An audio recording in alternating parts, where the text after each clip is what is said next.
સુરતના પુણાગામ વિસ્તારમાં સલૂનની દુકાન ચલાવતા નિર્મળભાઈ ભાનુભાઈ ચૌહાણનો સાળો ઉધના સ્થિત સિલિકોન શોપર્સમાં આવેલા સ્ટાર પ્રોજેક્ટ નામની ઓફિસમાં કામ કરે છે. અહીં ઓફિસ ધરાવતા પાલિકાના પૂર્વ ડેપ્યુટી મેયર છાયા ભુવાના પુત્ર રાહુલ રશ્મિન ભુવાએ પોતાનું સુરત મહાનગરપાલિકા કચેરી અને પોલીસ તંત્રમાં મોટું સેટિંગ હોવાની વાતો જેનિસને કરી હતી. એટલું જ નહીં પરંતુ જેનિસને પોલીસ અને પાલિકામાં એકાઉન્ટ વિભાગમાં નોકરી અપાવવાની પણ રાહુલે લોભામણી લાલચ આપી હતી. નિર્મળભાઈએ પોતાના સાળા જેનિસ સાથે ઉધના સ્થિત સિલિકોન શોપર્સમાં આવેલી રાહુલની ઓફિસે વર્ષ 2021માં સંપર્ક કર્યો હતો. અહીં આવેલી ઓફિસમાં રાહુલ ભુવાની સાથે તેનો નાનો ભાઈ નીરવ અને હેમંત ચૌહાણ પણ હાજર હતા.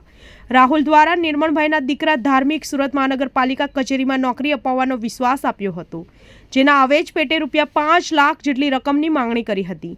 પરિવાર સાથે ચર્ચા કર્યા બાદ નિર્મળભાઈ દ્વારા પોતાના દીકરા અને ભાઈના દીકરા અક્ષયને સુરત મ્યુનિસિપલ કોર્પોરેશનમાં એસએમસીમાં એકાઉન્ટ વિભાગમાં નોકરી અપાવવા માટે ₹4.5 લાખ જેટલી રકમ રાહુલ ભુવાને આપી હતી.